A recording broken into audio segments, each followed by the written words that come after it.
Today's abridged scripture reading is from 1 Samuel chapter 17. Beginning in verse 20, we find the young shepherd, David, arriving at the Israelite army's encampment to deliver supplies to his brothers from their father.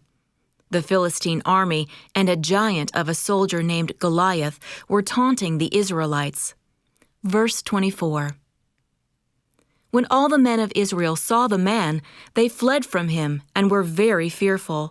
And the men of Israel said, "Have you seen this man who is coming up? Surely he is coming up to defy Israel, and it will be that the king will make the man who kills him wealthy with great riches, and will give him his daughter, and make his father's house free in Israel." Then David said to the men who were standing by him, "What will be done for the man who kills this Philistine and rids Israel of the disgrace? For who is this uncircumcised Philistine that he has dared to defy the armies of the living God?" The people answered him in agreement with this statement, saying, "This is what will be done for the man who kills him." When the words that David spoke were heard, they informed King Saul, and he sent for him. And David said to Saul, "May no one's heart fail on account of him. Your servant will go and fight this Philistine." But Saul said to David, "You are not able to go against this Philistine to fight him, for you are only a youth, while he has been a warrior since his youth." But David said to Saul, "Your servant was tending his father's sheep. When a lion or a bear came and took a sheep from the flock, I went out after it and attacked it and rescued the sheep from its mouth. And when it rose up against me, I grabbed it by its mane and struck it and killed it. Your servant has killed both the lion and the bear, and this uncircumcised Philistine will be like one of them, since he has defied the armies of the living God." And David said, "The Lord, who saved me from the paw of the lion and the paw of the bear, he will save me from the hand of the Philistine." So Saul said to David, "Go, and may the Lord be with you."